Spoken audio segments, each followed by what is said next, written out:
नमस्कार। हमारा जो चैप्टर चल रहा है उसका नाम है न्यूक्लियर फिशन या नाभिकीय विखंडन। पिछले लेक्चर में हमने पढ़ा था कि लिक्विड ड्रॉप मॉडल या द्रव बूंद मॉडल क्या होता है। फिर उसके अंदर हमने डिस्कस किया कि एक नाभिक के बीच में और एक द्रव की बूंद के बीच में क्या क्या समानताएं हैं और क्या क्या असमानताएं हैं। तत्पश्चात हम ये देखेंगे कि जो लिक्विड ड्रॉप मॉडल है उसका न्यूक्लियर फिजिक्स में क्या योगदान है, यानी कि नाभिक की भौतिकी में वो किन किन चीजों की सफल व्याख्या कर पाया है।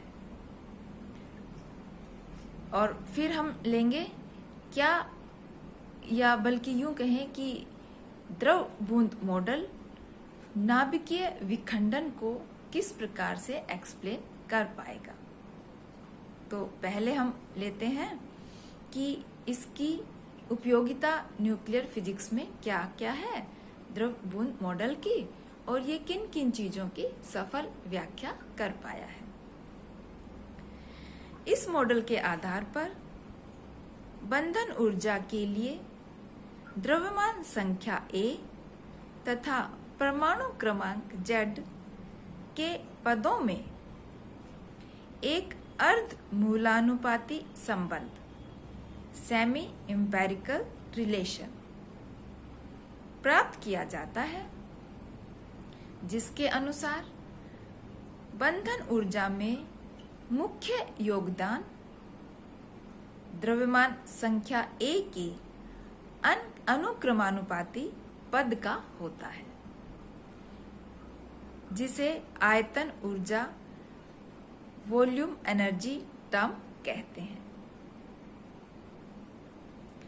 प्रोटॉन प्रोटॉन के बीच कूलम्ब ऊर्जा बंधन ऊर्जा घटाती है। द्रव के मध्य पृष्ठ तनाव के अनुरूप पृष्ठ प्रभाव के कारण भी बंधन ऊर्जा घटती है। इस अर्ध मूलानुपाती संबंध द्वारा न्यूक्लियर रिएक्शंस यानी कि नाभिकीय अभिक्रियाओं में प्राप्त फल एक्सपेरिमेंटल फलों से मेल खाते हैं। इस संबंध की सबसे अधिक सफलता यह है कि इस संबंध द्वारा नाभिकीय विखंडन न्यूक्लियर फिशन की व्याख्या की जा सकती है। इस मॉडल द्वारा नाभिकीय विघटन, अल्फा, बीटा, गामा उत्सर्जन, इनकी भी सफल व्याख्या की जा सकती है। इसके अतिरिक्त यह मॉडल नाभिकीय चतुर्ध्रुवी आघूर्ण न्यूक्लियर क्वाड्रपोल मूवमेंट की भी सफल व्याख्या कर सका। तो ये कुछ मेन पॉइंट्स हैं, अचीवमेंट्स हैं जो लिक्विड ड्रॉप मॉडल की हैं किसके अंदर, न्यूक्लियर फिजिक्स के अंदर। तो जैसे मैंने अभी आपको बताया था कि इस मॉडल से नाभिकीय विखंडन की व्याख्या की जा सकती है। तो आज का हमारा जो टॉपिक होगा वो होगा नाभिकीय विखंडन की द्रव बूंद मॉडल द्वारा व्याख्या। How liquid drop model can explain the nuclear fission.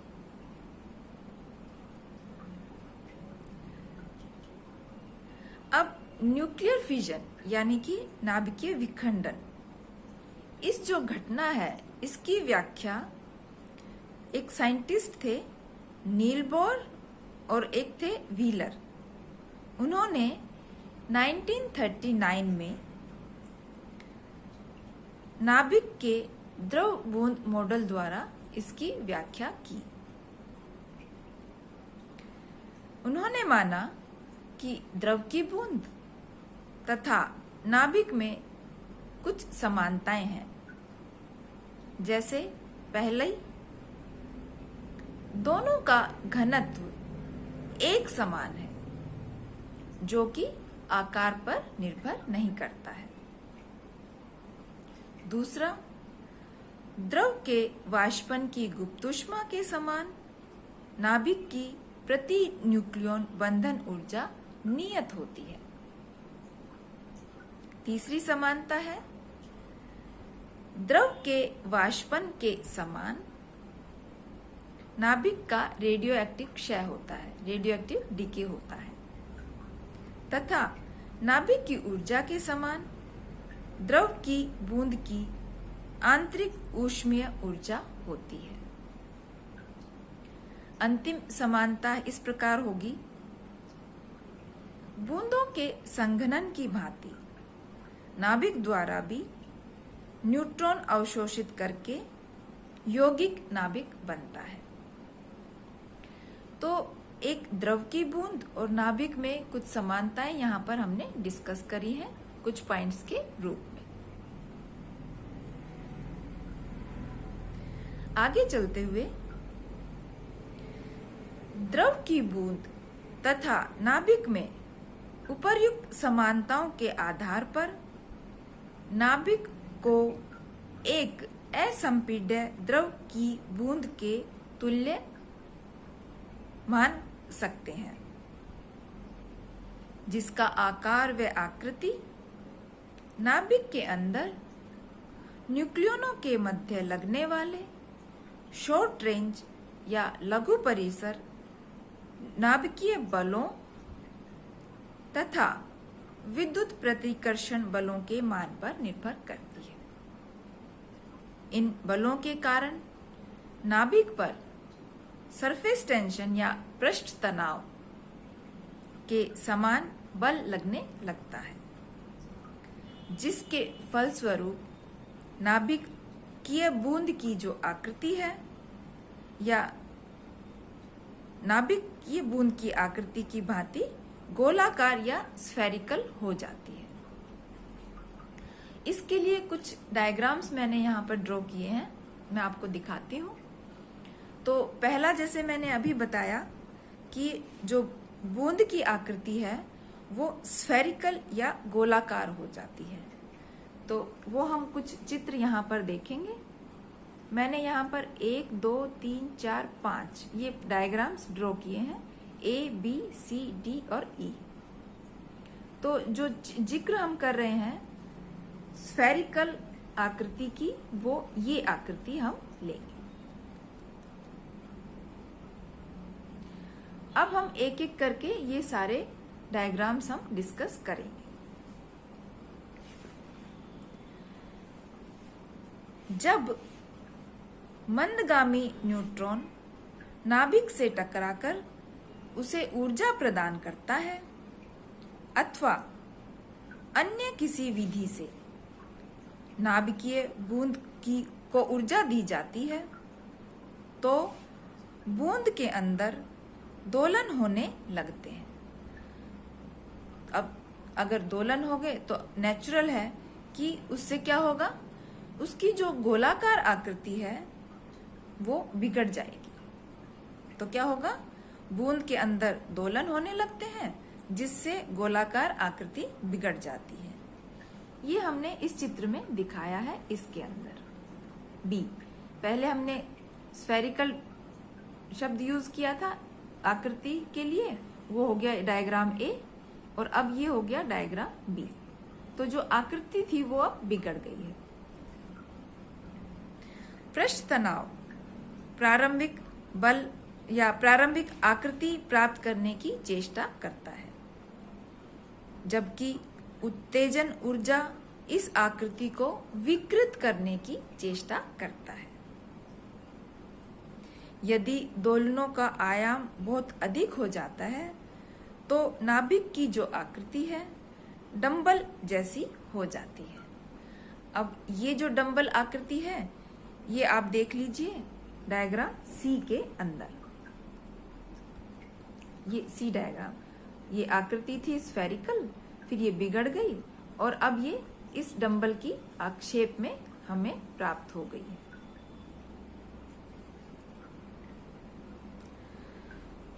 और तब विद्युत प्रतिकर्षण बल डंबल के इन दोनों भागों को दूर हटाने की चेष्टा करता है जब तक कि यह दो भागों में टूट नहीं जाता है। तो इसके लिए जो चित्र है वो आप देख लीजिए। मैंने आपको 5 बताए हैं, उसमें डी और ई, ये वाला डी और ये वाला ई, मतलब